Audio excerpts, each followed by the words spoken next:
House Flipping Guy. How's it going? How's it going? This is Gerald Harris, founder and creator of the House Flipping Guide YouTube channel.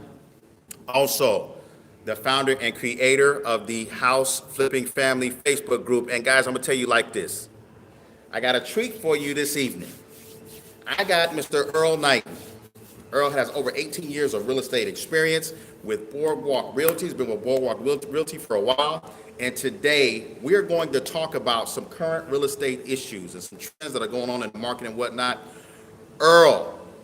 Yes, sir. All right, all right. I'm going to go ahead and ask Earl some questions. And you all feel free to go ahead and drop your questions in as I go ahead and ask them. One of the reasons I wanted to go ahead and do the sit down, guys, is I've been getting a lot of questions about the whole coronavirus. Jaman, how you doing? How you doing? I've been getting a lot of questions about the whole coronavirus, about the state and the state of real estate and real estate investing. And I really wanted to hear it from an agent's perspective, right? And so, number one, I'm gonna allow Earl to go ahead and introduce himself. Go ahead and introduce yourself to the family, Earl. Hey, how you doing, House Flipping family? Again, my name is Earl Knighten. I'm with Boardwalk Realty, like you said before, with 18 years of experience. Been doing this license in the state of Florida, also in the state of Georgia, and excited to share some information with House Flipping family, the man of the year here, Mr. Gerald. So the first thing I want to go ahead and talk about, Earl, is the effects of the coronavirus on the real estate industry. Talk about that a little bit, and what do you think is going to happen? Because yesterday, I'm looking at the TV and on the news, I see the entire NBA is shut down. And number two, I see another player from the NBA that just tested positive for the coronavirus. So what do you think the effects on the real estate industry as we move forward with regards to the coronavirus? Well, I think it's definitely something to be looking out for. We all remember what happened between the years of 2008 through 2011. It's very similar with the market going low, interest rates going low by the Feds reducing the interest rate. So there's definitely some caution, being smart. But just remember this, these are two different times. Coronavirus is considered a natural disaster. Back in 2008, 2011, it was an economic disaster. Right. That means that it was economic issues that were going on. Right. It was home prices were well inflated. It was some bad bank practices. So it was a lot of different things going on. Right now, the economy is, for the most part, has been stable. No one's losing jobs. Even though interest rates are low, still there's no panic when it comes to the real estate market. So I will say this, it will depress it to a certain extent. The homes are not overinflated like they were back then in 2008. Right. So we're on a solid foundation. And one thing that the government was able to do is get ahead of it somewhat and have a plan in place to now work around some of the economic structures. I would say if anything is infected, it would probably be commercial real estate right now. Just because of businesses are overseas, exports and imports, more or less than I would say residential real estate. Okay, that's good, that's good. So one of the other questions I got within my Facebook group, right, and maybe you all want to know this as well, is how do you see an increase or an elevation in the number of foreclosures that are going to potentially happen because of jobs are not being lost now, but certain industries are starting to come to a little bit of a standstill and whatnot. Do you see an increase in foreclosures in the near future? Well, that's a hard one to say. No one does know the future, but just based on what the numbers have come out with the NAR over the past quarter, should I say, is that actually foreclosures have actually been decreasing over the last quarter as a whole. But I will tell you this, though, that based on some research that I've done, is that there are some states that have saw some increases in this last quarter.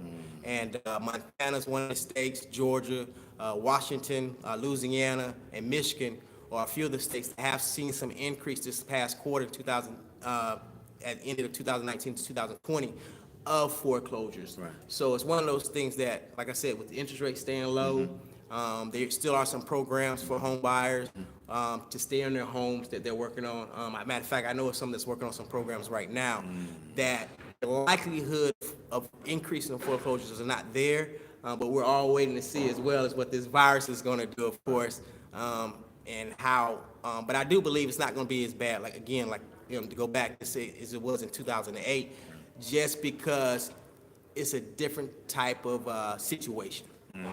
No, that's good. That's good. I had gotten asked that question within my Facebook group, and hopefully that gentleman, and I'm going to go ahead and reach out to that gentleman. Other thing I was going to ask you was, in terms of interest rates being beautiful right now, do you encourage people to go ahead and maybe wait to refinance, or should some of them really think about strongly refinancing now? I think you should. I think if you've been thinking about it, based on how long you've been in your home, I think you should strongly consider it. I buy one and just refinanced. I signed the paperwork this past Monday from 4.75 to 3.33. So that's over $150 a month in savings that I'm saving off of my home. So I would say if it makes sense, if you're looking to move within a year or two, it may not be wise because there are closing costs involved. Airlifts charge different fees. So you want to outweigh or weigh the cost of the refinance versus when you're going to break even from your monthly payment. But I will say it has not been a better time if you're above 4% than a refinance right now. It's interesting, right? Because one of the things I'm getting in the mail is I'm getting a lot of lenders that are sending me information left and right. Right. Even my own company that I'm with is just like, looking to refinance right now, et cetera, et cetera. So we really thinking about it. But this is the thing, and this is for you all that are tuning in, that are first-time home buyers and that are investors. This is from a licensed agent. Check this out. Earl, I'm going to ask you this question. Okay. For first-time home buyers or investors, would you encourage them to go ahead and to buy at this time, to buy and or invest at this time?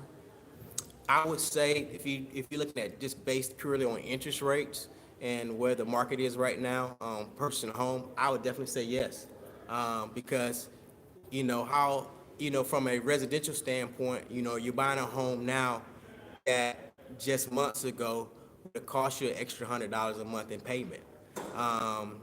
But from an investment standpoint, most definitely. I mean, depending on where you're getting your money from, of course, interest rates are definitely lower. It's cheaper to invest in. And I don't know if you've mentioned this before, is that, if you're investing in something from a residential side and you buy a quadruplex or triplex or a duplex, it's a no-brainer to me to be able now to get into a home residential-wise as your first investment property, and now you buying it cheaper, and then you have a potential of eventually moving out of that property, and now the cash flow is just that much better. Right. So check this out, guys. I'm gonna definitely have Earl on in the future. Earl is based out of Tampa, Florida.